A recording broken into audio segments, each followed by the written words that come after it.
But my dad was just burdened by it, and really it all started right around the time that his mother died, which was my grandmother when she committed suicide. Um, but my father had overdosed, and thank God my mom had actually taken him to work. She drove him to work that morning, and she doesn't really know why she decided to drive him to work. Um, it was one of those things that he was going to drive himself to work, and she said, "I'll drive you to work." And they got about 2 minutes from where my dad's store was at the time, and from work, and my dad just began to mumble and slumped over. He became unconscious. My father was in intensive care for about a week, about 4 days, I guess, actually. He was in a coma for about 2 days, 2 full days. And I remember the time, I thought that it was an accidental overdose. I thought that he had taken the wrong medication. And I remember how much I was hurt by the fact that when he finally told me that he had done it on purpose, that he had tried to kill himself. It took me a little while to kind of come to grips with that, because as somebody who has always had a really close relationship with their father, and I've always had a really good relationship and strong relationship with my parents, I didn't understand why he didn't see, that at least our family was worth living for. That, he felt like he needed to take his life, and he tried to and was almost successful. It was only God who really pulled him through that, and who kept him from dying.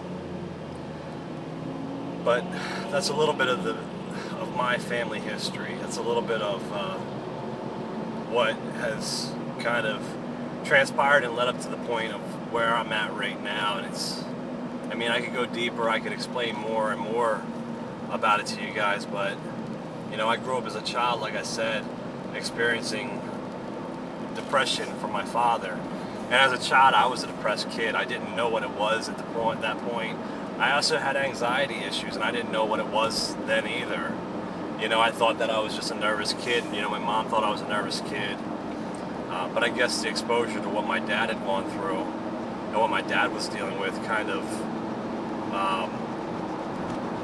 became something that I saw so much that it took on a life of its own, and it became something that I was dealing with also. And I learned it, just like my dad did. Before my grandmother had ever killed herself, she had attempted suicide, I want to say a few times, but one time in particular, my father came home, and his mother had taken a gun, and had put it up to the bottom of her mouth, and pulled the trigger, shot her chin off.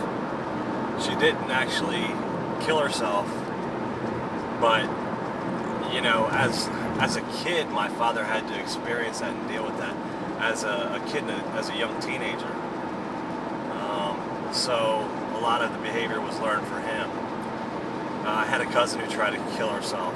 She overdosed and wasn't successful, but she tried to. I had a cousin who was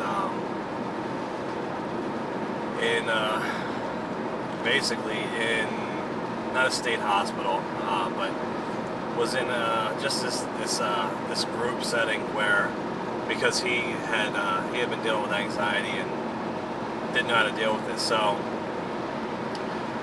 I remember my first panic attack that I remember that I actually realized what it was. It was in the mall. I remember it was Christmas time, and we were shopping, and all of a sudden I was having a hard time breathing. I felt like I couldn't breathe. I became very hot, and I somehow thought I was having a heart attack.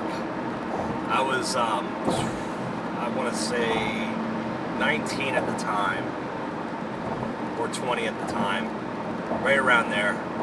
I know I wasn't drinking age yet, but I was at least 19. And I mean, I'd had anxiety attacks before that, depression before that.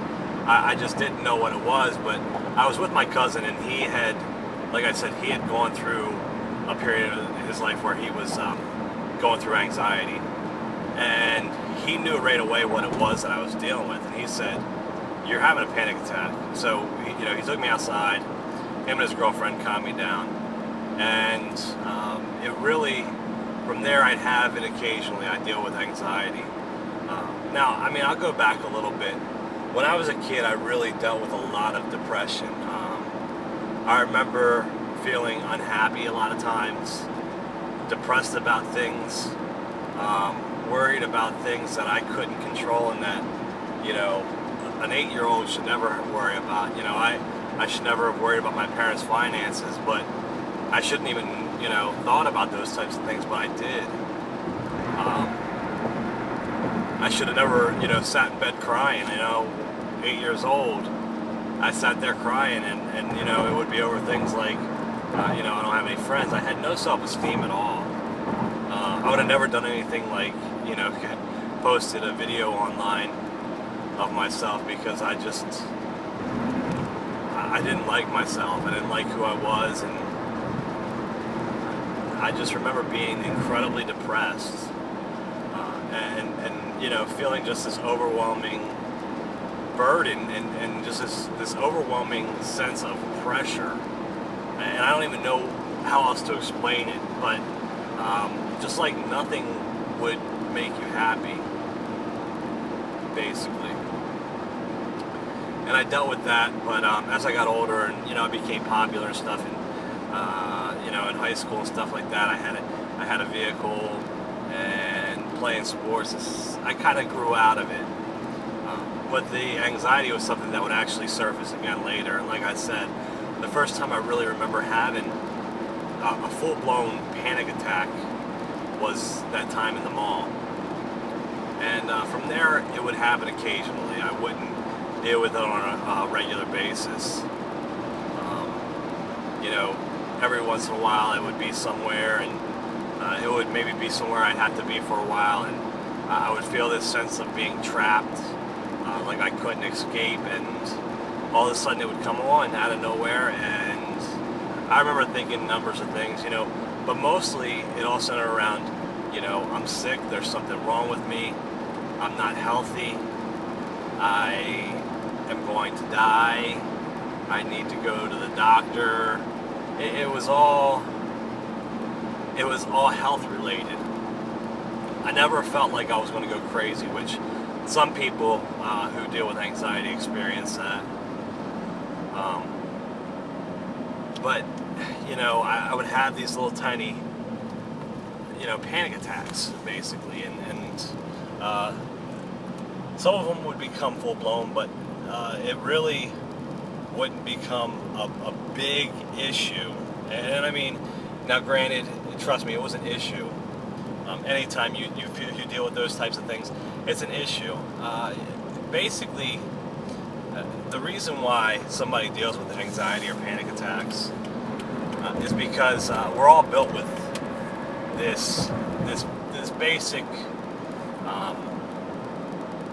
gift of, I don't know if you want to call it a gift, but basically we're all born with this instinct of, if there is a time when we're in danger, our senses become heightened. We become aware of the fact that there's danger, and we have to run. I mean, it would go back to, say you're in the jungle and a lion approached you. You would know that it's a bad situation, and you better either run or fight for your life. You would become panicky, which is natural. Everybody deals with panic from time to time. If you get into a car accident, if you deal with the death of a loved one, but to deal with it on a regular basis, or on on a basis where there is no necessary reason for that panic, it's a disorder at that point.